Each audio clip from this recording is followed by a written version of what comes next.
Hello, welcome everyone. My name is Dr.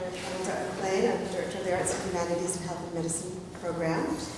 And I just think it's lovely to have this opportunity to gather together so early this year, break. And I imagine there's going to be more people coming in as we go. But it's great again, and I want to welcome all of you who have found your way across one side of the campus to here, and those who are in health and medicine to come and welcome a colleague from the Faculty of Arts, who I'm very pleased to introduce right now. Dr. Russell Cobb is an associate professor in the Department of Modern Languages and Cultural Studies. He teaches courses on South America and literary nonfiction. Literary nonfiction, also known as Spanish literature and culture sometimes, so special topics. His scholarly work is focused on contemporary life writing in the Americas. He bridges the worlds of print and radio journalism with digital humanities. His journalistic work has appeared in Slate, NPR, and The Nation. He is a contributing editor and frequent contributor to the Land Press. His books include The Paradox of Authenticity in a Globalized World, and an edited collection of essays, and Heart of Darkness, which is an e-book that we'll be hearing more about in this special presentation. Heart in Darkness. In Darkness. Heart in Darkness. Not of. Some other guy wrote that book. Yes. Thanks for the clarification. Let us welcome Russell Cobb, who will speak about the genetic defect which could kill him. Welcome.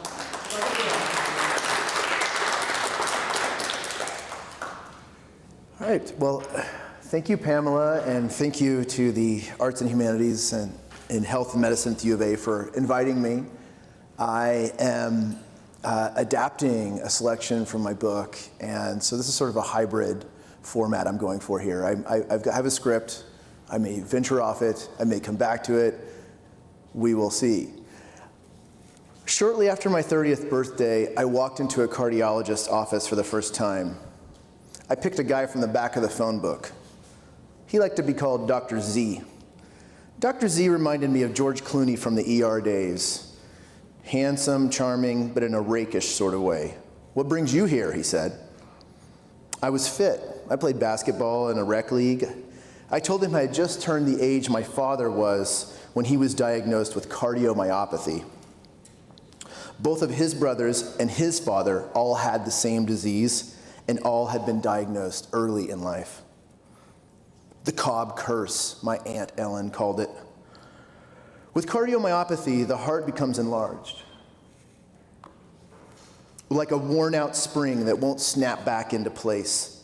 Sometimes it's environmental, brought on by drug use, chemical exposure, high blood pressure, but sometimes it's purely genetic. There are different kinds. In hypertrophic cardiomyopathy, a healthy young person can drop dead from exertion. Dilated cardiomyopathy, on the other hand, usually means a long, slow decline of heart function ending with heart failure. Dr. Z wanted to know which kind of my relatives had. I realized I had no idea. Idiopathic, I said. He called it idiopathic cardiomyopathy. That just means they don't know what caused it, Dr. Z said. My father, Candler Cobb, was the 75th person to receive a heart transplant at Stanford University in 1977. It was the only hospital that carried out the procedure at the time. He was 32 years old. His doctor was Norman Shumway, the first doctor in North America to perform a successful heart transplant.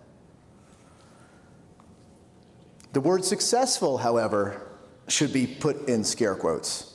The patient, a 74-year-old steelworker, lived for 14 days with his new heart and then died from, in Shumway's words, a fantastic galaxy of complications. Shumway stumbled onto the idea of heart transplant in the early 1960s, mainly out of boredom. He had been experimenting on dogs' hearts in the lab, and he figured out how to isolate the organ, take it out, and then put it in a cold saline solution. And one day, Shumway wondered why he couldn't take out a sick dog's heart and replace it with a healthy one. We'd isolate the organ, he said, take it out, put it in this saline solution, and then we would take the heart out of one animal and put it into another. And to our amazement, these animals began to live. They would be jumping around the laboratory for a while. The major roadblock was not the transplant, but the immune system, which rejected the new organ after only a few days. Shumway thought with the right immunosuppressant, transplants, and not artificial hearts would be the best option for patients with heart failure. After the transplant on the steelworker, Shumway became a celebrity, and the option was hailed as a medical miracle in the media. Heart surgeons from around the country jumped into transplantation, and hundreds of transplants, the vast majority of them failures, were performed in the early 1970s. Many of the patients died within hours. The New York Times dubbed the trend a medical circus, and the American Medical Association called for a moratorium on heart transplants. Before he came down with what seemed like the flu, my dad, who went by the name Candy, spent his free time playing tennis and poker. He was a former tennis champion in Tulsa, Oklahoma, and he bore a striking resemblance to Elvis, and people occasionally stopped him in the airport to ask for an autograph. With a massive jade pinky ring, solid gold cufflinks, and tailor-made shirts, he fit the part, and he was happy to. He would sign the autograph and say, "Thank you very much." He also, I discovered, had a past life that he was trying to put behind him. And it was one that I would discover shortly after my visit to Dr. Z's office. After a series of failed business ventures, my dad found a niche. He was selling old oil field pipeline in Houston. This was a time when petroleum prices were skyrocketing because of the Middle Eastern oil embargo in 1973. The money was rolling in. My mom got pregnant with me, and we moved from a cramped condo into a spacious duplex in Houston's Tony Museum District. The centerpiece of the house was a chartreuse dining room that had a matching small green parrot which flitted around during dinner. Almost immediately after the move, my dad found himself breathless, even going up a flight of stairs. He thought he had a bad chest cold, it just wouldn't go away. He tried to ignore it, but pretty soon he couldn't finish a match of tennis. He gave up his business and spent whole days in bed. His doctor said he had the flu, then he had pneumonia, and he just prescribed weeks of bed rest, which only seemed to make the condition worse. My grandmother came to visit during my first Christmas, and she dragged him to the emergency room. The ER doctor brought in a cardiologist. Now, if you had to have a rare, devastating heart disease as a 30-year-old in 1974, the best place you could possibly have it was Houston, Texas.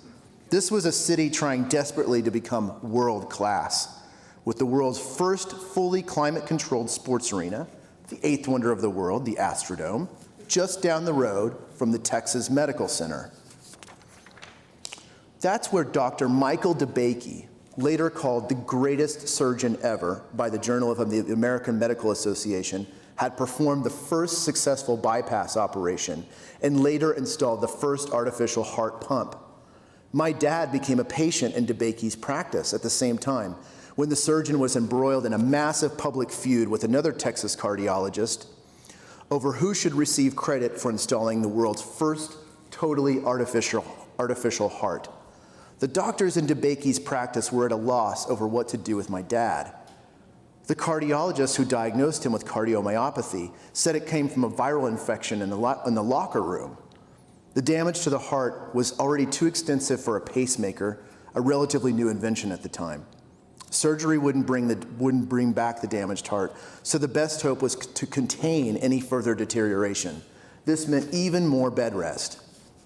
My dad's dream of bringing back the Cobb family oil fortune started to fade, and my mom went to work as a secretary for another oil man, a gentleman rancher who came to town once a week to collect royalty checks. Their debt started to pile up, and at one point the sheriff showed up to collect $4,500 in delinquent payments, proof that my dad could not outrun the life he had left behind in Oklahoma. By the time I was out of diapers, the house was swarming with doctors and nurses. My dad had become, in the words of one of his brothers, a guinea pig, a perfectly healthy young man who had come down with some terrible heart disease that no one really understood.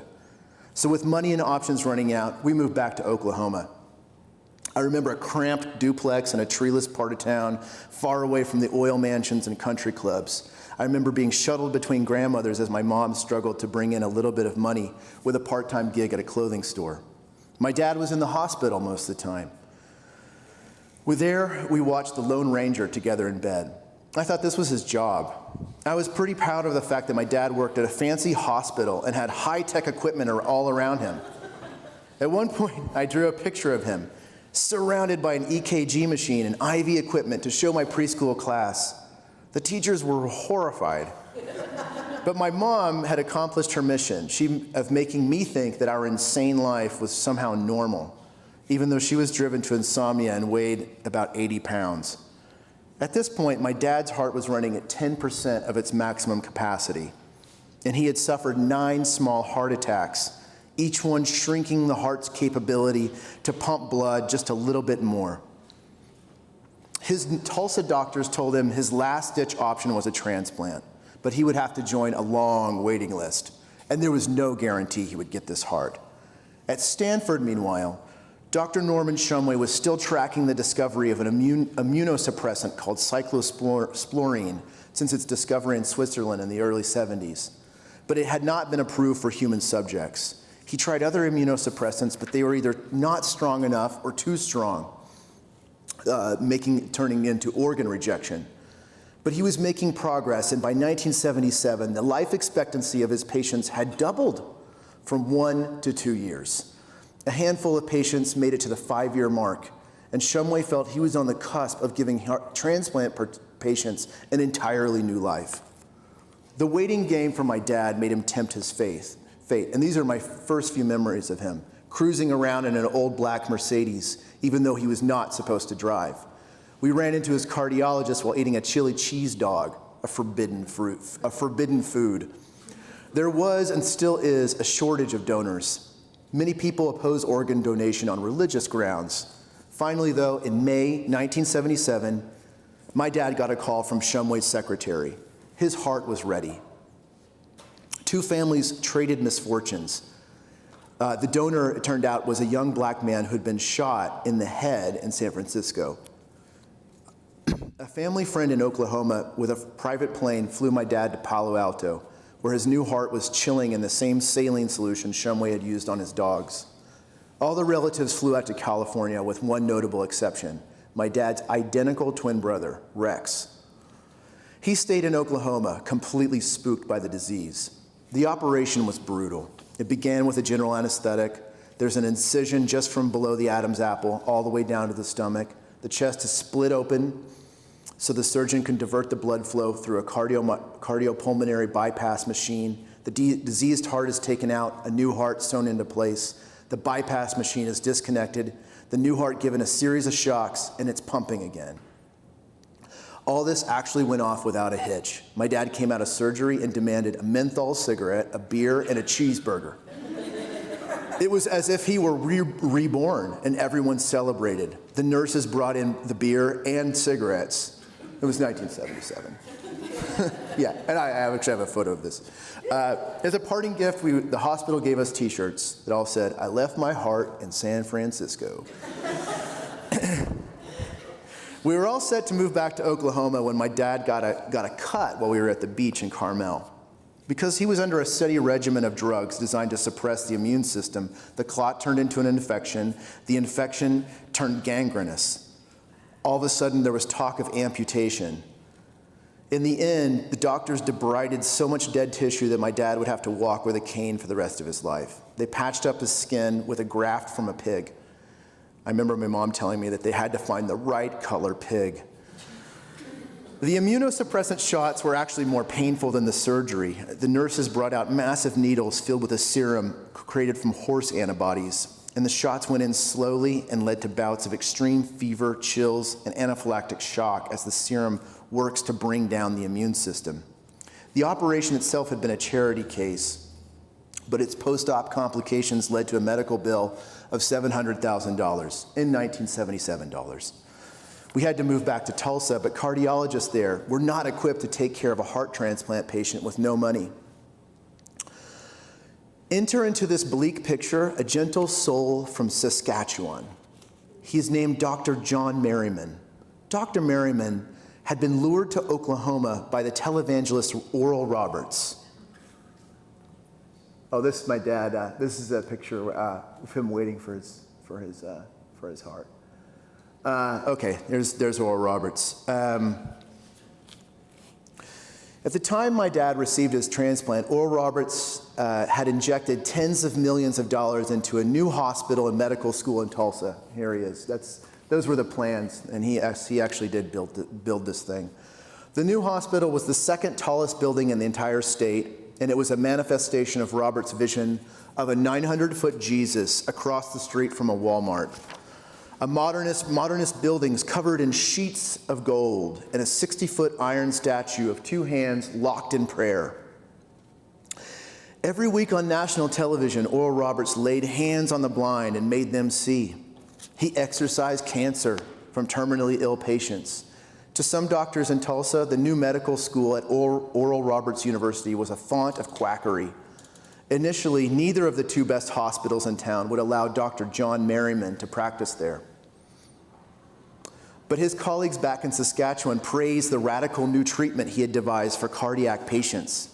Instead of confining patients with heart disease to bed rest, the standard at the time, Merriman urged them to get up and exercise.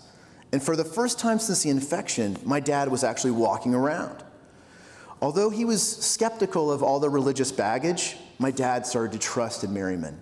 He had little choice. As complications from the organ rejection started to mount, Merriman had my dad hospitalized. He had passed the three-year mark with his new heart, a huge success for Shumway. For us, though, things started to get very surreal. Merriman prescribed a cassette tape of Oral Roberts reading the Bible on a loop for my dad to listen to in the hospital room. I remember Roberts' disembodied Oklahoma drawl making me feel like I was visiting some haunted house. Merriman urged my dad to see another visiting faith healer, Kenneth Hagen, at Roberts' new convention center. And there, a line of people lined up waiting for Hagen to bless them.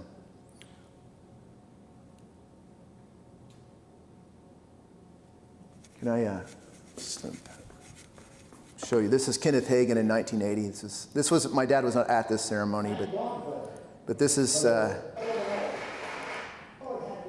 where he was. This is the kind of ceremony he was at. Thank you, dear Jesus. Thank you, dear Jesus. Thank you, dear Jesus. Thank you, dear Jesus. Come down this way. Thank you, dear Jesus.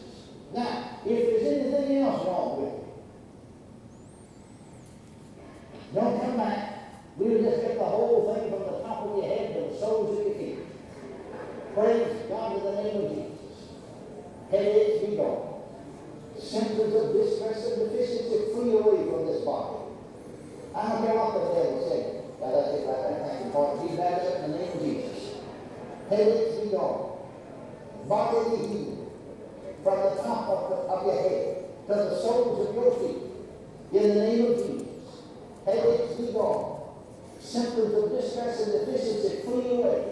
By the authority and the power of the name of Jesus Christ, the Son of the living God. Blessed be the name of the Lord. Headaches be gone.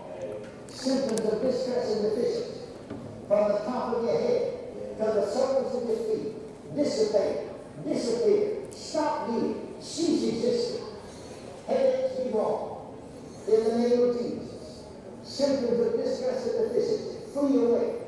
From the top of your head to the soles of your feet be healed now.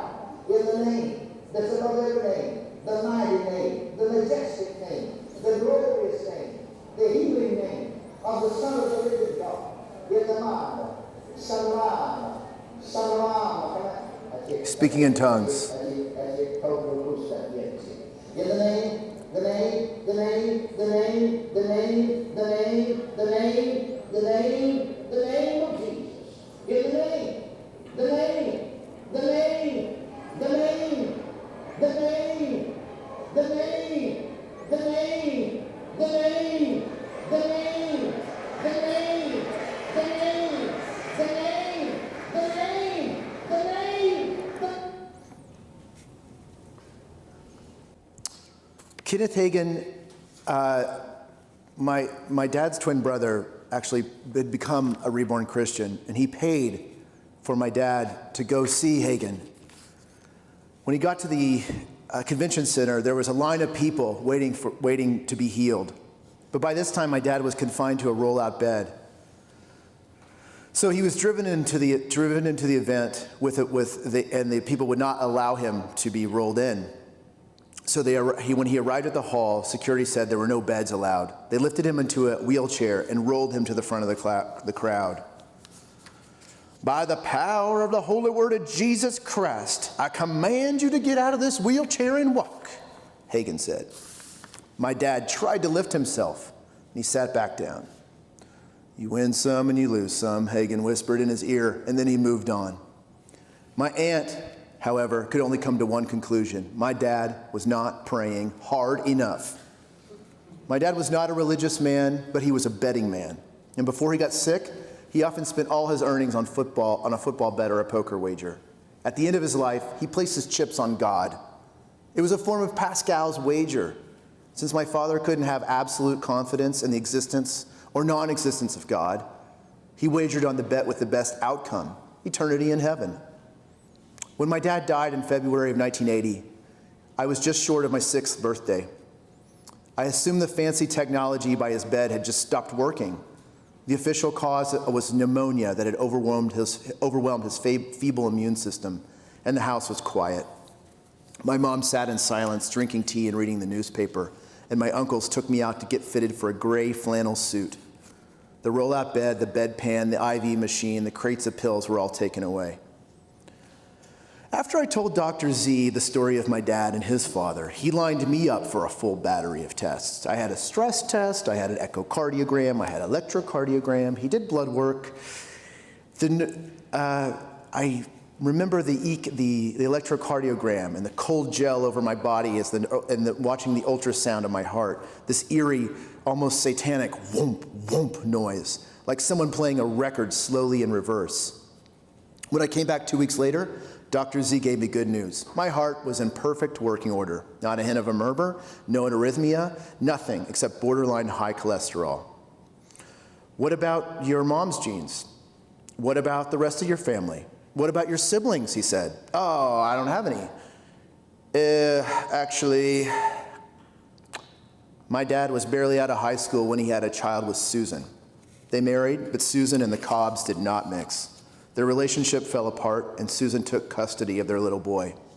I had never met him, and in fact, I didn't even know he existed until I was almost out of high school.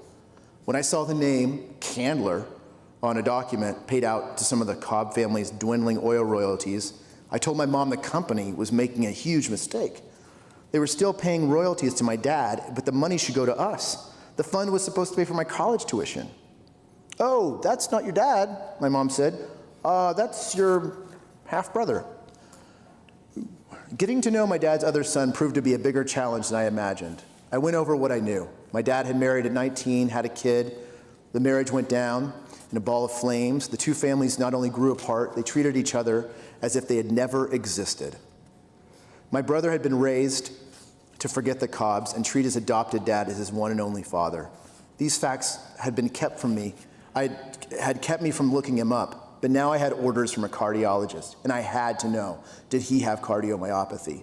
I found his mom's house through Googling.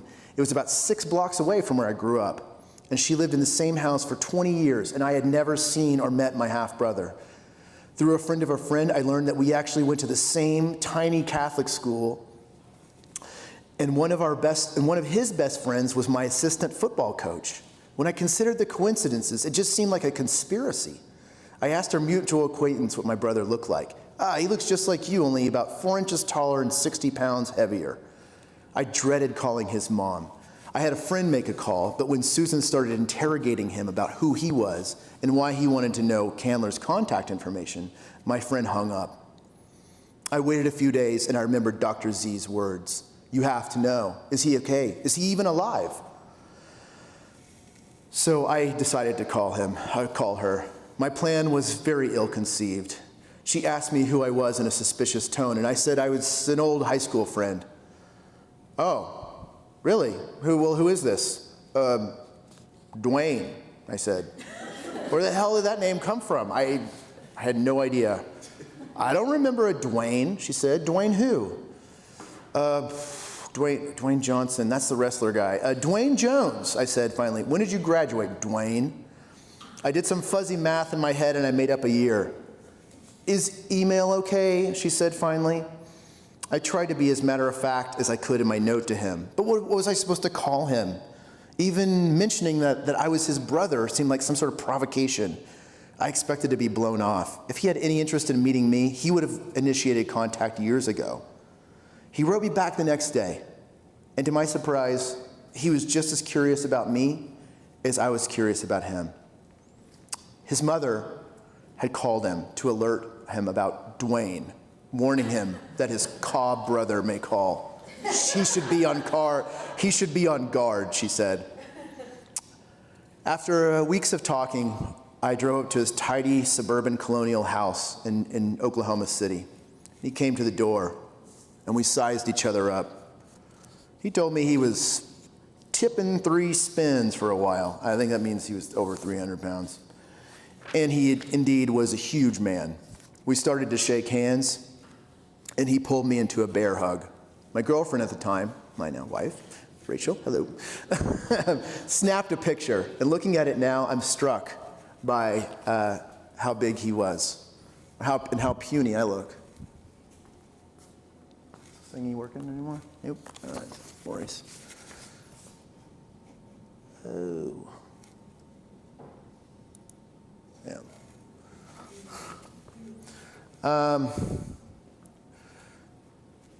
We joked about the things we had in common: annoying ear hair, overbearing mothers. He knew very little about his biological father, but he knew about the Cobb curse. He knew that his biological father, all his uncles, and his grandfather had some sort of heart problem. He said his wife had been bugging him to get a full checkup, but he felt fine. He'd do it someday. For now, the fact that he could go jogging and biking was good enough evidence that his heart was okay. He assumed everyone on our side of the family had just forgotten him. I didn't have the nerve to tell him that decades after our dad died, I found an old wallet, and inside was a picture of his first son, whom he called Baby Candy. Are you going to tell your mom we met? He asked. Of course, I said. Are you going to tell yours? I guess I have to, he said. Maybe I'll tell her when she's asleep. That was the first and last time I saw my brother. We still keep in touch, but his mother is opposed to any contact with me. I always thought this was part of a lingering grudge against my dad, but it occurred to me there's another possibility: the Cobb curse, the thing that killed so many of the men in their prime. The first time I heard this idea of the Cobb curse was my Aunt Ellen, my dad's twin brother widow. She once took me to a church called Guts. There, teenagers guzzle Red Bulls and proclaim the glory of Jesus. Guts Church promotes boxing matches, poker nights, and motorcycle rallies, but it's all done in the name of the Lord. The pastor of Guts, a guy named Bill Shear, wrote a book called Healed, God's Promise to Heal. And it says that sickness and premature death are from Satan and absolutely not from God. Sin, not genes, not environmental factors, brings on illness. Ellen wanted me to know that sin, not genetics, was the font of the Cobb curse. Cardiomyopathy, spiritual payback for the earthly pleasures of carousing, drinking, and gambling. The only way to cast off Satan's curse was to be reborn in Christ. My dad made a late-game side bet on God, but Ellen has been a true believer for the last 20 years. I'm actually going to fast forward here a little bit and get to the end. Basically, I tell you about this crazy lady, and in the book, and I'm just going to get to the end here. When I finally met a genetic counselor for the first time, and she told me, you need to find out, do you have familial dilated cardiomyopathy, or was it environmental? Because if you look at these men, a lot of them are heavy drinkers, drug use, all kinds of terrible things that they shouldn't be doing, smoking. Anyway. So I went to see this genetic counselor, and basically she said there's only a 20% chance of the genetic test would actually discover familial dilated cardiomyopathy in someone who is asymptomatic, as I am, as you can tell. Doing all right here. This is one of the perils of her job, she says, dealing in ambiguity within a field that would seem to promise certainty. In some cases, discoveries about genetics of a certain disease mean that an inconclusive test has to be reclassified as positive. This is the kind of scenario that actually does send me into a bout of panic, and I start palpitating and feeling like, oh my God, maybe I actually do have cardiomyopathy. The thought that there is some sort of blueprint for heart disease buried in my DNA, but that scientists can't find it, is actually the most terrifying aspect of my situations. Even reading about mutations in autosomal recessive cardiomyopathies makes me short of breath. According to doctors at Stanford, many people who carry familial dilated cardiomyopathy carry it for their entire life, but never exhibit symptoms. Sometimes, albeit rarely, people die suddenly, not even knowing that they are at risk. More often, people carry around what doctors call an underlying structural abnormality in the heart itself. Thankfully, Dr. Z ruled that one out. In some families, different members carry the same genetic code but experience the symptoms differently. Unlike, say, Huntington's disease, there isn't a straightforward path from a genetic code to heart disease to death. My new cardiologist in Edmonton, a gruff South Asian man with a perpetual scowl, knows about genetic tests, and he thought that a slight chance of discovering a positive is just not enough to convince him that I need one. The decision led me online, where there's a vast array of companies offering all sorts of genetic testing. Are you adopted? You can learn all about your biological parents. Paternity testing? A bit of someone's saliva will tell you if he's the father. But I have to live with uncertainty. Humans hate uncertainty. We want answers. For now, though, I have none. I have now outlived my dad by 5 years, and I have dodged the perils that tortured other men in my family. I'm not a betting man, like my father. I think Pascal's wager is actually dishonest. I tend to side with Voltaire, who thought the vague possibility of heaven was insufficient proof for believing in a God who would give us faulty tickers in the first place. Thank you.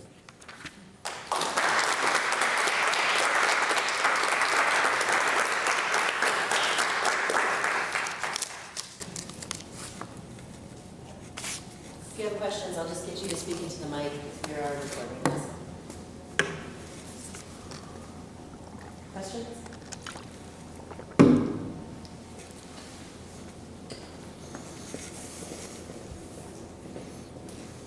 Is this entirely a disease of males? Of what? Of males? Is it? Yeah. No, not as a disease itself. No, not the disease itself, but within my family it is. Yes. I mean, the genetic condition could be... It could, yeah. It can be, yeah. Yeah. I don't know too much about the details of the disease. I know women can get it, and that was a big part of figuring out this family tree. That's why he kept pressing me. You have to find out exactly what happened to every single person, because it could be, yeah, can affect women as well.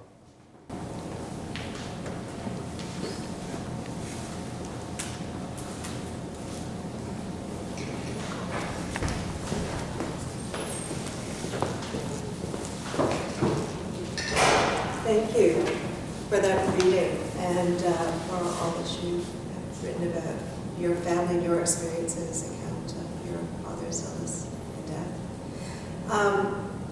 And I was just thinking that so often in terms of the clinical diagnosis and the knowledge, and you kind of pointed to the physicians who had their own sort of narrative and drama that they were involved in at that time, and how very often I wonder sometimes about healthcare professionals' narrative and appreciation and understanding of the family and the patient, and how important it is to hear such tellings as we give full-bodied appreciation of everything that goes along with these experiences.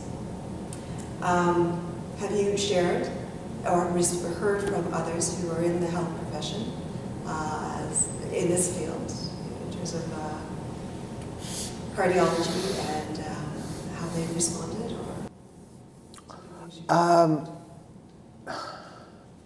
Yeah, I mean, that's a really good point. Because I think that one thing that the cardiologist I first met did not appreciate is how deeply troublesome it is to find things like, for example, a brother you didn't know and you've never known, how many things what issues that kind of bring up. And I don't think he got that. As far as hearing from other health professionals, I haven't really talked much to them about it. But it would be interesting to know what they have to say. Yeah. I was just wondering if you might share with us, I know that you shared this a bit with me earlier, some of us, about the connection with Ian Brown, the writing of this book.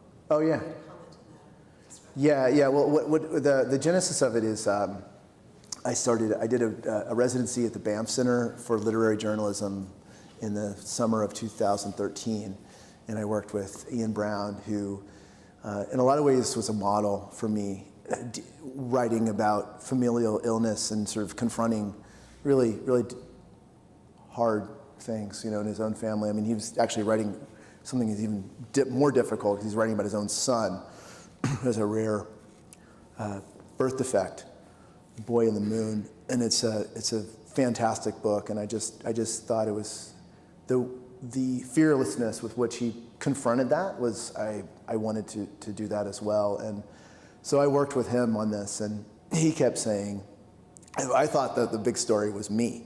I thought, I'm the story here because, I have to deal with all this stuff. And he was like, the more I talked to him, he goes, no, your dad's the story. Your dad's much more interesting than you. Sorry. You have to write mainly about your dad.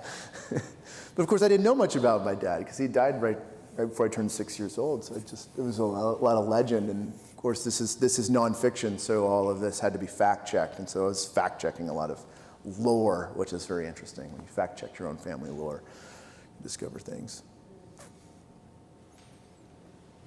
Can you say a little bit more about that? Because I didn't actually understand why your father is the story there. I didn't get that, so can you spell it out? Oh, well, he just said, because he was at this moment, I think because he was sort of at this moment where heart transplantation was sort of this second wave where, there's really only one hospital in the world that was doing heart transplantation at the time. And to undergo it was just an incredibly risky thing to do. And so telling his story about being part of that, in a way, there's just much of a story there, I think. Yeah.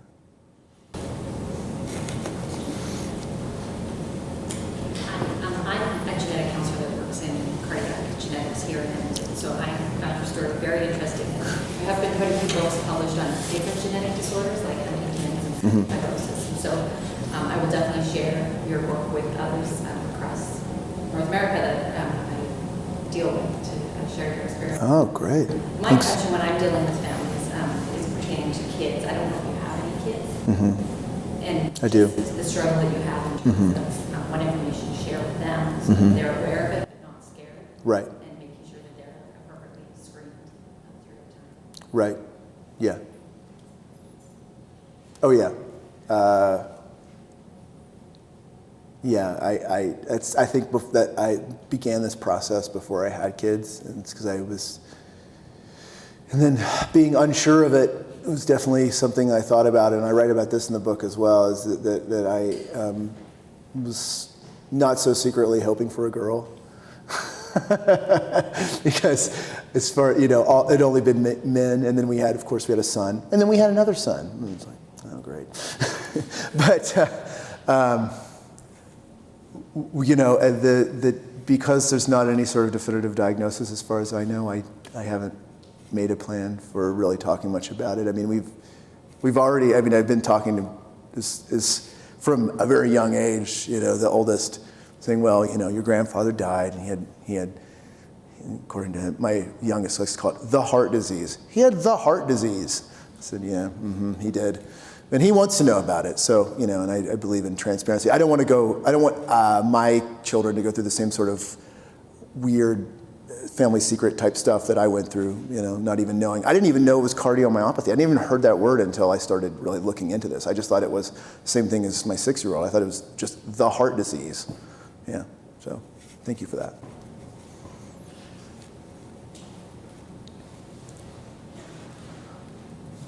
I was going to project my voice, but I guess I don't have to now. I'm curious why you decided to write about this, and not why did you write about it's a bad idea, but obviously it was really interesting to listen to that. Just taken by the courage people have to write about themselves. It's not an easy thing to do. You put yourself out there. So what was That's the true. motivation, and maybe also what did you learn as you did it, or what were the particularly difficult things about putting yourself in the center of the project, even if it ended up that your dad was the interesting story. You started out telling a story about yourself. Right. Well, as I said, I mean, some of my favorite, my idols are, I guess, practitioners of what I guess is still called the new journalism, even though it's 50 years old. People like, that believe that the story, that the art of storytelling always implies the writer, even though we're told that objective journalism should be just that, objective, should be detached. And I've always been interested in that. I've always been a practitioner of that, as well as, I kind of have my foot in two worlds. It's what my scholarship revolves around, and it's also what my passion is as well. So I pitched a story about genetics to a magazine, and I thought, oh, this will be a way to explore all the changing, it'd be like a magazine story. And the editor was like, well, that's, yeah, fine, but what more about you? What more about you? And so it kept coming back to that, and then when I was in Banff, they kept coming to that, more about you. And made me quite uncomfortable at first. I didn't want to be the story. I wanted to just use myself as an example to talk about changing landscape of medical frontiers and how we're confronted with all kinds of ethical dilemmas now that we have more genetic information. Like, for example, do we have children if we have a predisposition to a disease? And I guess I just got positive, but a lot of pushback, but a lot of positive pushback on just, you need to tell more about yourself. So that's how I got there. Now I guess I'm finally okay with it.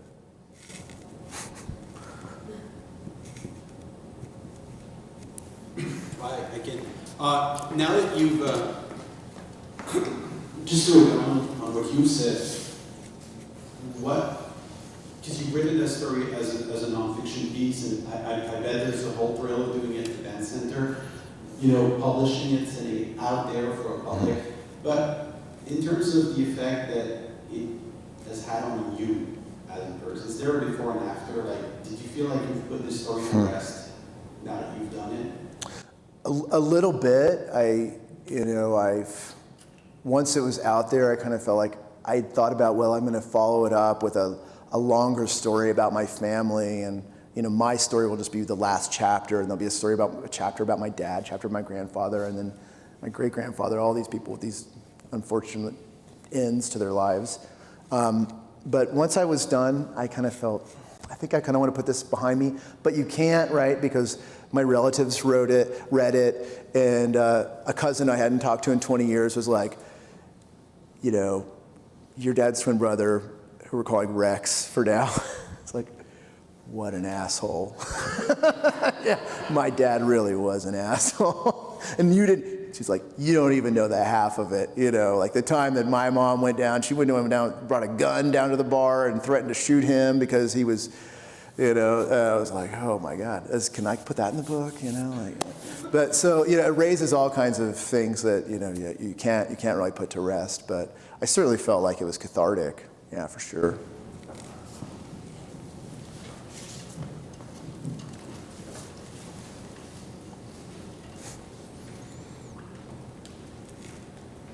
And I guess that's one more thing to follow up on your question, like why would you write that? It's really, and I don't know if as a health practitioners here, if you know this, but it really is cathartic.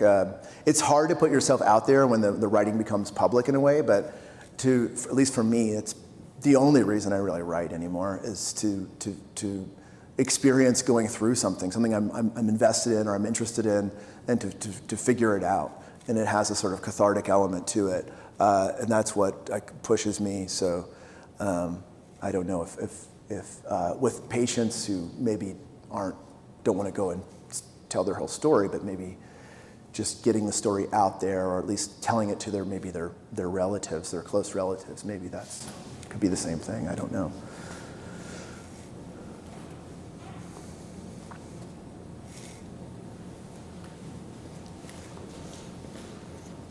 I really enjoyed that. Are there other ways to get to that catharsis outside of writing? Like, what did your dad do? He didn't write a book.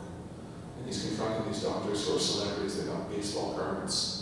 They're on the subject, the cover of Life magazine. The doctor is really at the center of one version of that story. Right. You're telling another version of that story Right. that works for you. Yeah. What other options are there for patients to work through their experience so that they're not just guinea pigs, so they're not just Right. subjects? Right. That's a really good question. You'd have to ask some health professionals, right? I mean, I'm just making an assumption. You Yeah. didn't write about it. So do you have? No, I mean he had like a very erratic diary he kept, and some of the there's a lot of for lack of a better term, shit talking about his doctors. I mean he would say some of these people are incredibly egotistical. I mean the egoism was driving. I mean, it's quite paradoxical, right? Because these are life-saving techniques that are being created and they're on the forefront of innovation, but the personalities themselves, incredibly narcissistic and egotistical. I mean, DeBakey himself was apparently just a real jerk, but that's hearsay. I don't know him, but that's that's the stories I always heard. Yeah, so I don't know with other patients, like what kind of. That's a really good question. Is it writing? Is it? I mean, in our social media world, I'm sure doctors confront this problem, right? That patients can review the doctor, you can write back, you can share all this knowledge. It opens up a whole Pandora's box, I'm sure. Yeah. Do you see yourself as part of that? Like your registration of your Graf Foundation cardiologist here and everything? What's that? Are you part of that as well? No. I don't have any interest in that, really. No, I think like you review online. Do you see work as being part of that kind of conversation of the public speaking back to a medical profession? Yeah. I mean, it's not like a big mission I have, but I think it really is important. I mean, it's certainly important. I mean, I've been having, for other unrelated issues, I've been having a lot of interaction with the healthcare professionals in the past few months. And I do feel like there is a big disconnect between the professionalization of the healthcare field and the real human lives that are at stake. And whatever kind of way that disconnect can be bridged or at least talked about, it should be useful. That's a good question, Eddie. Thank you. I didn't even think about that before.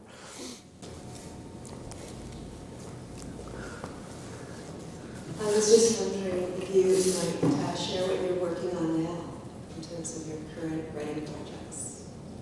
Oh yeah, I came back from sabbatical in August, and came back with a very rough draft of a novel, which I hope to. That's been my little pet project, I guess, is hope to publish a novel, which is a thinly veiled, fictionalized view onto a lot of this world here, family secrets, and in the heart of the Bible Belt in the United States. I wanted to comment a little bit too on the importance of. I don't know if anybody else has a question. Thank you. The reference to the sharing of stories and narratives is one that we started out with our sharing of practice, and we talked before today. I've heard me comment on this, but Arthur Frank and Rita Sharon, who helped to welcome the Arts and Humanities program here when we first started up. Arthur Frank's at the University of Calgary, a sociologist, and he's written a lot about his experience as a patient, or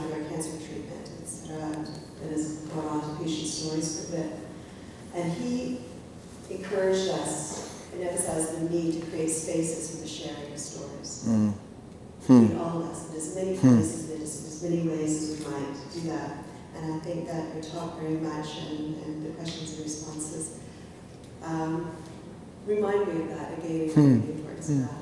And the sharing between health practitioners and patients, et cetera. And I could share some really interesting stuff that's going on in Edmonton at the University of Alberta Hospital, for example. We have artists on the wards, some who are writers, who are helping patients to write poetry and short stories and capturing something, making meaning of this, yes, very impactful, powerful moment in their lives where they can feel very alone and long days and not connected to their regular routines and currents.